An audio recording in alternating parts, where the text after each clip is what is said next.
Let's talk about hair. Hair is an important part of your appearance. As a black woman, hair has both cultural and historical importance to each and every one of us. All of this to say, why is it hard for me to do it? Let's continue to learn why on this episode of Neurospicy Black Girl. Hi, I'm Milani.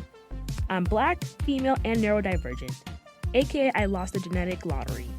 The only thing I could do is pull myself up by my bootstraps and live whatever life takes me. If anyone deserves to profit from my trauma, it's me. That's the life of a neurospicy black girl.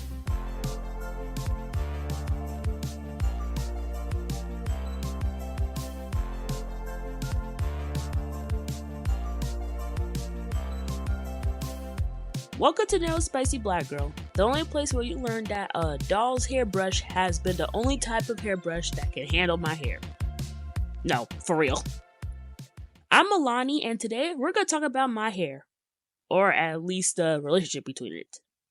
Well, you know how they say your hair is a crown? Well, parts of it's been on the floor, collected dust under my bed.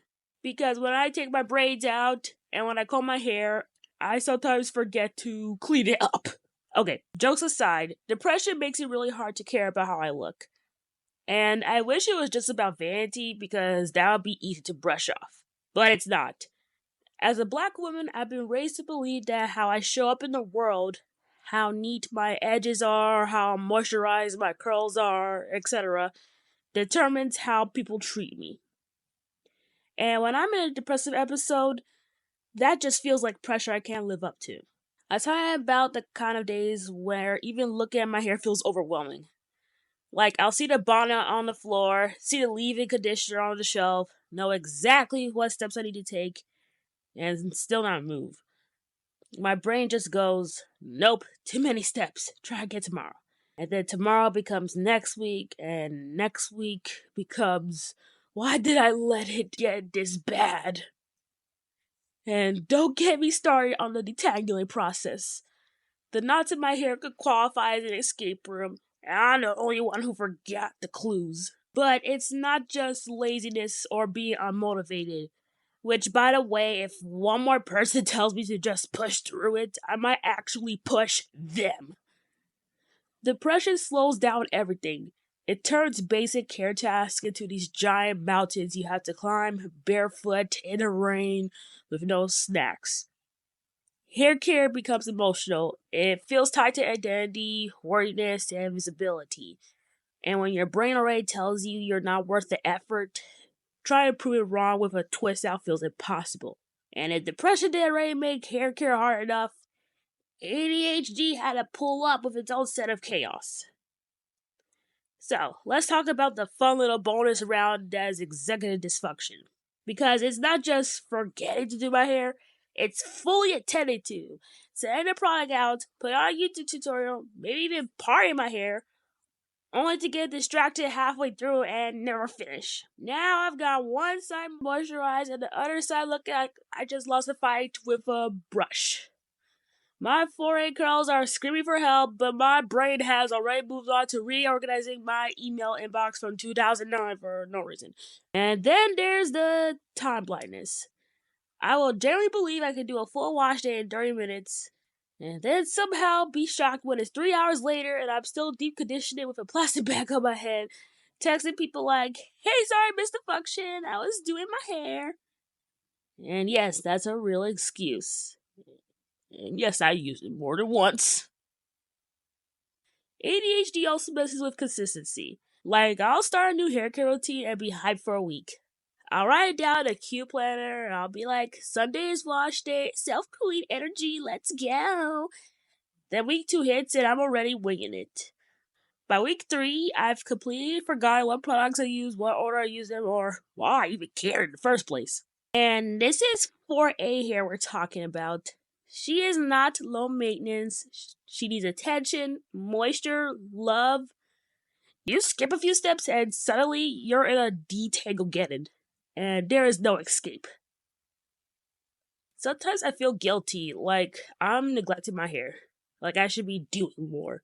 But then I remember, this isn't about laziness or not caring. This is about having a brain that runs on a different operating system. And unfortunately, my OS is always running too many tabs and still buffering.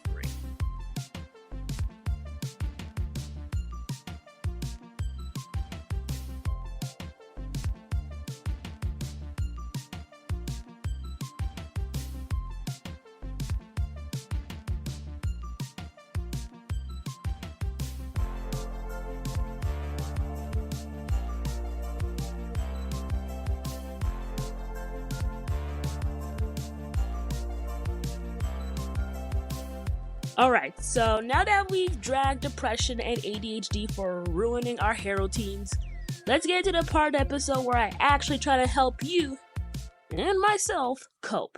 Every episode I give 3 tips, and this one's for my Neurospicy folks just trying to keep their curls alive.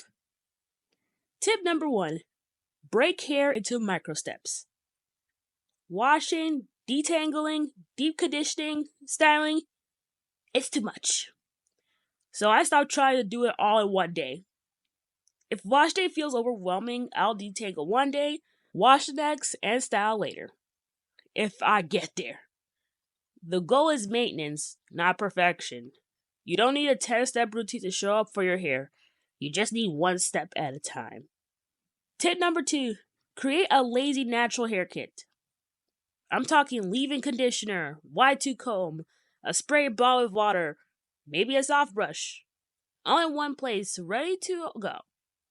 When my executive dysfunction kicks, I don't have to go hunting for stuff. I even keep it next to my bed sometimes. Because, listen, if I'm gonna do my hair, it's happening where I am, not where I should be. Tip number 3, protective styles are your friend, not your failure.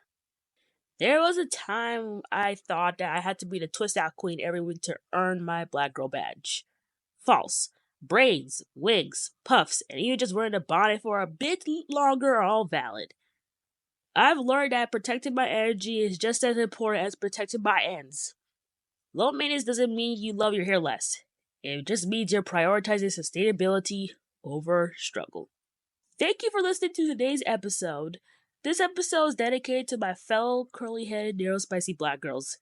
Your struggles and your hair is amazing. Don't let anyone tell you otherwise. Links to support me are in the description. Remember, it's okay to be human. Do what's best for you and your hair. Tune in next time where something new happens and it definitely won't be boring. Bye! Hey everyone, I have credits now! Neurospicy Black Girl is written, created, produced, and edited by me, Align Weeks. This show is produced at Brick Media Arts.